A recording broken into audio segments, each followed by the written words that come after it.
പാൽവീശി ചേർന്ന് മാറി ഇടപുറ കൊണ്ട് ചാടി വീണ് വലപുറ കൊണ്ട് ചാടി വെട്ടി കേറി അടിവാളിന് വീശി പണ്ടാരടങ്ങാൻ ഉയരം പൊങ്ങി മാറി സർപ്പനിലയിൽ വാൾ വീശി ഗജമുഖം കൊണ്ടെടുത്ത് ഗുരുക്കളെ ഇതാ ചിക്കൻ ഫ്രൈ. ചാടി വെട്ടി എടാ തീറ്റ കാണുമ്പോ അഭ്യാസം മറക്കരുത്. തുടരട്ടെ. അയ്യോ വിശന്നിട്ട് വയ്യ. അവരും കഴിച്ചോട്ടെ ഗുരുക്കളെ. പാടില്ല, ഇനിയും തെളിയാനുണ്ട്. നെയ് കണ്ണാകണം. ഇടത് വെട്ടി വലത് വെട്ടി ഇടം നോക്കി പൂഴിക്കടകൻ.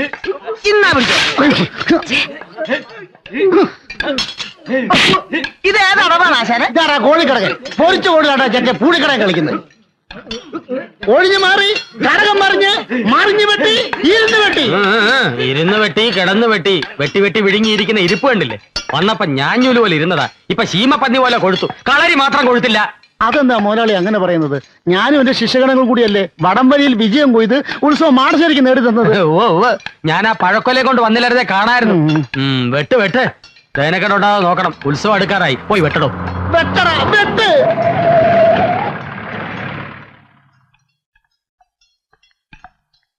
ബുക്ക് ചെയ്തല്ലോ. 10 ദിവസവും കലാപരിപാടികൾ ഉണ്ടായിരിക്കുമല്ലോ. 10 ദിവസവും കലാപരിപാടികൾ ഉണ്ടാവില്ല. ആരെങ്കിലും വിളിച്ചാ വരുമോ? അത്രയ്ക്കും പ്രസിദ്ധാണല്ലോ ഇവിടുത്തെ കാര്യങ്ങള്. ഒന്നാം കട്ട. പിന്നെ താൻ എന്തോന്നല്ലത്താനാ പോയത്? ഒരു പരിപാടിയില്ലേ ഞാനൊരെണ്ണം നടത്തും. മനുഷ്യനെ ജീവനോടെ കത്തിക്കുന്ന മാജിക്കാ? അല്ല ശരിക്കും. ആരെ കത്തിക്കും? തന്നെ. വേറെ ആരെയും കത്തിച്ചാ പെട്ടെന്ന് കത്തില്ല. ഭഗവതി. സ്റ്റേജിലിട്ടാണോ മുതലാളി കത്തിക്കുന്നത്? കൂട്ടത്തിൽ നിന്നെയും കത്തിക്കും. കൊച്ചമ്പി എന്താടാ കൊല്ലലും കത്തിക്കലും അല്ലാതെ വേറെ ഒന്നും നിന്റെ നാവിൽ വരില്ലേ? പിള്ളേ താൻ ഗീതുമോളെ കണ്ടുവോ? കണ്ടു. ഇത്തവണ ഉത്സവത്തിന് ഗീതുമോള് വരും. ഗീതുവിനോട് മാടശ്ശേരിയിലേക്ക് വരണമെന്ന് പറഞ്ഞില്ലേ? അതെന്തിനാ പ്രത്യേകം പറയുന്നത്? ഇതല്ലേ അവളുടെ വീട്. ഗീതുവിനെ പാലത്തറയിലേക്ക് കൊണ്ടുപോകുന്ന ആ പാലുണ്ണിയും ശ്രീധരനുണ്ണിയും പലയിടത്തും പറഞ്ഞതായിട്ട് അറിഞ്ഞു. ഏത് ഗോത്താഴത്ത് വേണേലും പറയട്ടെ, ഇത് വരുന്നത് ഇങ്ങോട്ട് തന്നെയാ. മറിച്ചാവണമെങ്കിൽ ഈ മാടശ്ശേരി കൊച്ചുതമ്പിയെ കൊല്ലണം. എന്റെ ഭഗവതി, ഇനി ഗീതുമോള് വരുമ്പോ എന്തൊക്കെ കുഴപ്പങ്ങളാണാവോ ഉണ്ടാവാൻ പോണേ. ഓ എന്റെ അമ്മോ. ഞാൻ നോക്കട്ടെ. ഞാൻ നോക്കട്ടെ. ഈ എക്യുപ്മെന്റ് എന്റെയാ? എന്റെ പാതി കാശ് ഞാൻ ഷെയർ ചെയ്തിട്ടുണ്ട്. എന്നാ പിന്നെ പാതി ഓടിച്ചു തരാം. നോക്ക്, കഴിഞ്ഞ ഒരാഴ്ചയായി ഞാൻ എന്തെങ്കിലും കണ്ടിട്ട്. എന്തായി? പ്രസവിച്ചോ? അഴിച്ചു തുടങ്ങി. അതെ, കുളി തുടങ്ങിയോ? തുടങ്ങും. ഇനി ഞാൻ നോക്കട്ടെ. ഞാൻ നോക്കട്ടെ. അവര് ഡ്രസ് അഴിച്ചു, പക്ഷെ പിന്നെ ഇട്ടു. ഡ്രസ് ഇട്ടുണ്ട് കുളിക്കാൻ പോണാ? ഇതെന്താ കുട്ടികൾ ഇങ്ങനെ ഒരു സംസ്കാരം ഇല്ലാതെ? ഞാൻ ഒന്ന് നോക്കിട്ട് വരാടാ. ഇതൊന്നുകൂടെ വാങ്ങിച്ചേ പറ്റൂ. മതി മതി, ഈ പക്ഷികളെ നോക്കിയത് മതി. ഇവൻ എപ്പോഴും ഇങ്ങനെ ഈ കിളികളെ വായിച്ചുകൊണ്ടിരിക്കും. Complete dress മാറിക്കഴിഞ്ഞടാ. ഡ്രസ്സല്ല, തൂവൽ. പക്ഷികൾ തൂവലല്ലേ പൊഴിക്കുന്നത്? തൂവല് മുഴുവൻ പൊഴിച്ച് കുളി തുടങ്ങി മോനെ. അത് പിന്നെ കിളിയൊക്കെ കുളിക്കട്ടെ. ഇത് കിളികൾ കുളിക്കുന്ന സീസണാ. വ്യത്യസ്തങ്ങളായ കുളികള്. കിളികൾ വാക്കുകൾ സൂക്ഷിച്ചുപയോഗിക്കുക. സോപ്പ് തേച്ച് തുടങ്ങി മോനെ. അതോ ഈ സോപ്പ് തിന്നുന്ന പക്ഷികളും ഉണ്ട്. പട്ടി. ഇതെന്റെ അല്ല, ഇവന്റെയാ. വൃത്തികെട്ടവൻ ശവം. എന്റെ അല്ല, പകുതി കാശ് എന്റെ ഉള്ളൂ, ബാക്കി പകുതി ഇവന്റെയാ. അതെ. ഓ നിങ്ങൾ കിളികൾ നോക്കായിരുന്നല്ലേ? അതെ. ഞങ്ങള് കരുതി ഹോസ്റ്റൽ മുറികളും കുളിമുറിയും ഒക്കെ നോക്കുകയാണെന്ന്. എന്താ ഈ പറയുന്നത്? ഞങ്ങൾ അങ്ങനെയൊക്കെ നോക്കൂ സിസ്റ്റേഴ്സ്. യവൻ ചിലപ്പോ നോക്കും സിസ്റ്റേഴ്സ്. അതുകൊണ്ടാണ് അവൻ ഇഷ്ടിയൊക്കെ ഇങ്ങനെ കൂട്ടിയിട്ടിരിക്കുന്നത്. എടാ ഇഷ്ടപ്പെടുന്നു. എന്താ എല്ലാരും കൂടി? ഞങ്ങൾക്ക് നിങ്ങളുടെ ഒരു പ്രോഗ്രാം വേണമായിരുന്നു. അയ്യോ സോറി സിസ്റ്റേഴ്സ്, 96 എൻഡ് വരെ ഒരു രക്ഷയില്ല. കംപ്ലീറ്റ് ബുക്കിംഗ് ആയി പോയി. സത്യം പറഞ്ഞാൽ ഞങ്ങൾക്ക് മൂത്രമൊഴിക്കാൻ പോലും പറ്റാറില്ല. അയ്യോ വല്ല ഡോക്ടേഴ്സിനെയും കാണിച്ചൂടെ? അതെ. അയ്യോ ഇത് അസുഖമല്ല, ഞങ്ങൾക്ക് അത്രയ്ക്ക് തിരക്കാണെന്ന് വ്യക്തമാക്കി. ഏതായാലും നിങ്ങൾ ഇത്ര ബുദ്ധിമുട്ടി വന്ന സ്ഥിതിക്ക് കൊല്ലത്ത് ഞങ്ങൾ ബുക്കിംഗ് ഓഫീസിൽ നിന്ന് വിളിച്ചു നോക്കട്ടെ. ഹലോ, അതെ കൊച്ചിൻ ബ്രദേഴ്സ് ആണ്. ഈ വർഷം നമുക്ക് ഒരു ദിവസമെങ്കിലും ഒഴിവുണ്ടാവും. ഇടയ്ക്കകത്തോണ്ട് അവരിന്ന് രാവിലെ വന്ന് കട്ട് ചെയ്തിട്ട് പോയുള്ളൂ. ഈ തിരക്കേറിനെ കട്ട് ചെയ്തത് പോലും അറിഞ്ഞില്ല. നിങ്ങൾ പറഞ്ഞോളൂ. ഞങ്ങൾക്ക് നിങ്ങളുടെ ഒരു പ്രോഗ്രാം വേണം. ഹോസ്റ്റലില്ല? ഹോസ്റ്റലില്ല, അല്ലല്ല, ഉത്സവത്തിന് ഞങ്ങളുടെ ഒരു ഫ്രണ്ടിന്റെ നാട്ടില്. ഏത് ഫ്രണ്ടിന്റെ? വൃത്തികേട്ട് പറയാത്ര വൃത്തികേട്ടവനെ. ഫ്രണ്ട് എന്ന് പറയുന്ന വൃത്തികേടാണ്. അതെ. എന്ത്? ഏത് ഫ്രണ്ടിന്റെയാ? ഗീതുവിന്റെ. ഞങ്ങൾ എല്ലാവരും പോകുന്നുണ്ട് സ്പെഷ്യൽ ബോട്ടില്. വരുമെങ്കിൽ നമുക്ക് ഒരുമിച്ച് പോവാം. ഏതായി സ്ഥലം? നല്ല സ്ഥല, പുതുക്കോട്ട. അപ്പോ വരുമല്ലോ? തീർച്ചയായിട്ടും വരും, വരാതെ പറ്റില്ലല്ലോ. ശരി, അപ്പൊ ഞങ്ങൾ ഇറങ്ങട്ടെ. അല്ല ഈ അഡ്വാൻസ് ഒന്നും കൊണ്ടുവന്നില്ലേ? അഡ്വാൻസോ? അയ്യോ ഞങ്ങൾ കൊണ്ടുവന്നില്ല. അവിടെ ചെന്നിട്ട് മൊത്തമായിട്ട് തരാം. അത് മതി, അത് മതി. ശരി, അപ്പൊ വരട്ടെ. ശരി. Thank you. അഡ്വാൻസ് കൊണ്ടുവരാതെ വന്നിരിക്കുന്നു.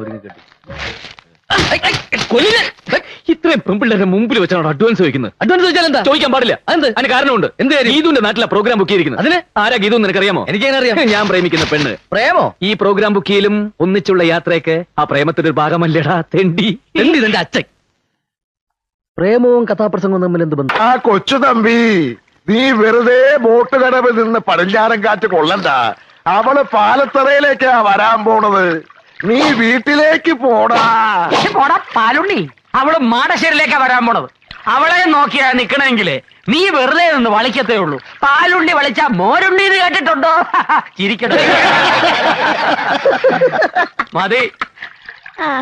എടാ കൊച്ചു തമ്പി, എനിക്ക് നീ വെറും കൊച്ചു തുമ്പിയ. നിന്റെ ബാലിൽ ഞാൻ നൂല് ചുറ്റി കല്ലെടുപ്പിക്കൂടാ.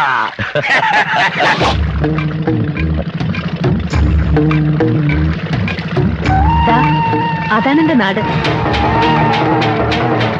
ആ നിൽക്കുന്നതാണ് എന്റെ അമ്മ വീട്ടുകാർ, പാലത്തറ. മറ്റേത് അച്ഛന്റെ വീട്ടുകാരും, മാടശ്ശേരി. ഞാൻ പറഞ്ഞിട്ടില്ലേ? ഹായ്, അപ്പൊ നല്ല പുകിലാണല്ലോ. അവള് വരുന്നുണ്ട് ചേട്ടാ. പതുക്കെ വന്നാ മതി. ആദ്യം ഞാൻ ഇറങ്ങാം.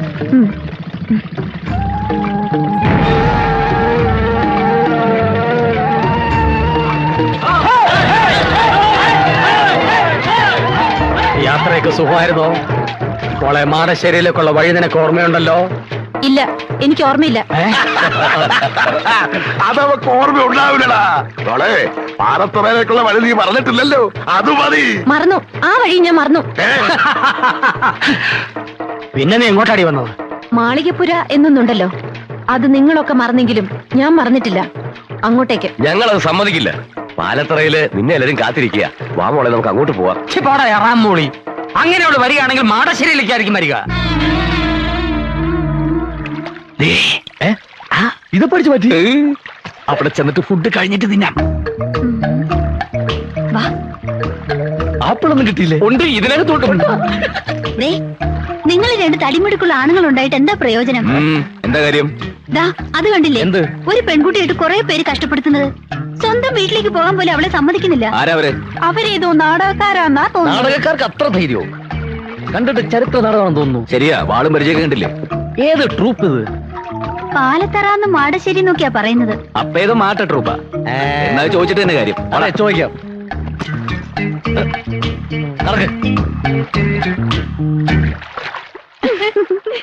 ആരാടാ ഈ പാലത്തറ?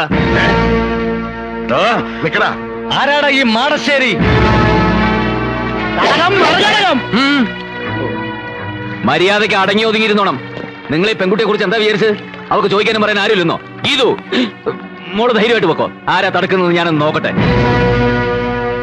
നടന്നോ? പോയിക്കോളൂ, പോയിക്കോളൂ. എല്ലാരും നടന്നോ? എന്റെ ദൈവമേ, കുഴപ്പമായി എന്നാ തോന്നണേ. ദേ പറഞ്ഞ പോലെ കൂട്ടുകാരികളെല്ലാവരും വന്നിട്ടുണ്ട്. അടിച്ച് നിന്റെ ചെവി കുറ്റികളയും ഞാൻ.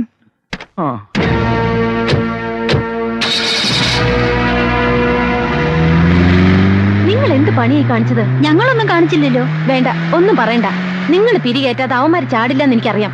അനിതേ, നീ കുറച്ച് അതിര് കിടക്കുന്നുണ്ട്. ഛേ, ഇതൊക്കെ ഒരു തമാശയല്ലേ എന്റെ ഗീതു? തമാശ? നിനക്കൊന്നും അതിന്റെ ഗൗരവം അറിയില്ല. എടി, അവർക്ക് കിട്ടുന്നത് കിട്ടിക്കോട്ടെ. അത് നീ ആയിട്ട് എന്തിനാ മുടക്കുന്നത്?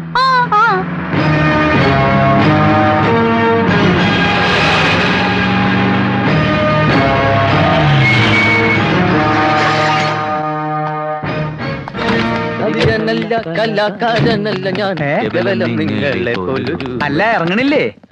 ഇതാണാ വീട്? എന്താ ഇത് പോരെ? ആ, തൽക്കാലം ഇത് മതി. റിഹേഴ്സൽ കഴിഞ്ഞിട്ടാണോ ഫുഡ്? ഫുഡ് കഴിഞ്ഞിട്ടാണോ റിഹേഴ്സൽ? ആദ്യം ഇങ്ങടെ ഇറങ്ങേ. ആ, ഇറങ്ങല്ലേ. കൂടുതൽ എന്താ പാമ്പാ? തബല. തവളയാ? തവളയല്ല, തബല. ഇതൊന്ന് പിടിച്ചേ. അതൊക്കെ അവനവൻ തന്നെ പിടിച്ചാ മതി. വന്നേ, വാ. ആരടാ ഇയാള്? ഈശ്വര, അനർത്ഥങ്ങളൊന്നും കൂടാതെ ഇങ്ങ് എത്തിയല്ലോ, അത് മതി. അത് പിന്നെ ഞാനുള്ളപ്പോ നീ എന്തിനാ പേടിക്കണ എന്റെ ഭാനുമതി? അതായിരുന്നു എന്റെ പേടി. ആ പാലത്തറക്കാര് കുഴപ്പമൊന്നും ഉണ്ടാക്കിയില്ല. എന്തുണ്ടാക്കാൻ? അവര് കയറി തടഞ്ഞപ്പോ ആരടാ ഈ പാലത്തറ എന്ന് ചോദിക്കാൻ ഞാൻ നാവ് വളച്ചതും ഇവര് കയറി അങ്ങ് ചോദിച്ചു. അല്ല, ആരാ ഇവരൊക്കെ? ഞങ്ങൾ പ്രഗത്ഭ ഗാതികർ ഗാനഭൂഷണം കൊച്ചിൻ പ്രദേശ്. ഞാൻ ഗാനഭൂഷണം ഗിരീഷ് കൊച്ചിൻ. ഞാൻ ഗാനഭൂഷണം സതീഷ് കൊച്ചിൻ. പക്ഷെ ഗാനഭൂഷണം പാസ്സായിട്ടില്ല. പിന്നീട് പാസ്സായി. ആ, വരൂ, എല്ലാരും അകത്തേക്ക് വരൂ. Thank you. നിക്ക് ആദ്യം ലേഡീസ് പോട്ടെ, ലേഡീസ് പോട്ടെ. അതിനുശേഷം ലേഡീസ് പോയിക്കോട്ടെ. അവര് പോയിക്കോട്ടെ. അതിനെന്താ? ഇനി വാ. ആള് കൂടുതലാ. വേഞ്ചില് ഫുഡ് തീരും. തബലയിൽ മുട്ടിക്കല്ലേ? നിങ്ങൾ എവിടേക്ക് ഈ പടച്ചു കയറണേ? നിങ്ങൾ ഇവിടെയല്ല, അവിടെ. അവിടെയാണ് ഫുഡ്. ഇതാണ് നിങ്ങളുടെ മുറി. എങ്ങനെയുണ്ട്? ആ തരക്കേടില്ല. AC ഒന്നും ഇല്ലല്ലേ? AC നിന്റെ അമ്മൂമ്മയുടെ അമ്മൂമ്മയുടെ ഇവിടത്തെ അമ്മൂമ്മയുടെ വീട്ടിലേക്ക് ഇന്നലെ AC കൊണ്ടുപോയിരിക്കുക. കൊണ്ടുവരുമല്ലേ? പിന്നെ റിഹേഴ്സൽ സമയമായി, ചേട്ടൻ പോയി ഫുഡ് അറേഞ്ച് ചെയ്യും. കലാകാരനല്ല ഞാൻ, കേവലം നിങ്ങളെ പോലൊരുവൻ. സംശയം ചോദിച്ചോട്ടെ, നിങ്ങൾ എന്തിനാ നേരത്തെ ഇങ്ങോട്ട് പോകുന്നത്? ബോട്ടിലാ വന്നത്. റോഡിലെ പോലെ ട്രാഫിക് ബ്ലോക്കും കട്ടറൊന്നും ഉണ്ടായില്ല. അതല്ല എന്റെ ചോദ്യം. പിന്നെ? ഉത്സവത്തിന് ഇനിയും കുറെ ദിവസങ്ങളുണ്ടല്ലോ. ഇത്രയും നേരത്തെ നിങ്ങൾ എന്തിനാ ഇങ്ങടെ എഴുന്നള്ളിയെന്ന്? അത് മുഖ്യമായിട്ടും ഈ ശാപ്പാട്. നിർത്ത്. 4 നേരവും ശാപ്പാടടിച്ച് ഇവിടുത്തെ പെണ്ണുങ്ങളെയും പഞ്ചായടിച്ച് നടക്കാനൊന്നും അല്ല ഞങ്ങൾ ഇങ്ങോട്ട് വന്നത്. അല്ല, ഞങ്ങളൊരു നാട്ടിൽ ചെന്ന ആ നാടുമായിട്ട് ബന്ധപ്പെട്ട കഥയാണ് പറയാറ്. അതിന് ചിലപ്പോൾ നേരത്തെ വരേണ്ടി വരും, റിഹേഴ്സൽ നോക്കണം, ഫുഡ് കഴിക്കണം, അങ്ങനെ പല കാര്യങ്ങളും ഉണ്ട്. അല്ല, ഈ നാട്ടിൽ നിങ്ങൾ ഏത് കഥയാ പറയാൻ പോണേ? ഏതാ ഈ നാട്ടിലെ കഥ അത് തന്നെ. ചേട്ടൻ പോയി ഫുഡ് അറേഞ്ച് ചെയ്യേ.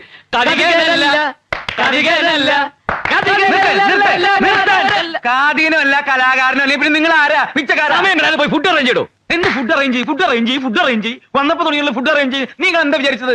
ഒരു പെട്ടിയും 2 കുടവും കയ്യിലുണ്ടെങ്കിൽ എന്തു ആവാന്ന് വിചാരിച്ചോ? ഞാൻ ഇവിടുത്തെ കുശിരിക്കാരാണെന്ന് വിചാരിച്ചാ? അപ്പൊ അല്ലേ അടിച്ചെന്നിട്ട് ചെകുറ്റിയാൻ കളയും ഞാൻ. മലവെള്ളത്തിൽ ഒഴുകി വന്ന പട്ടിണി പിശാചികളാ ഇവര്.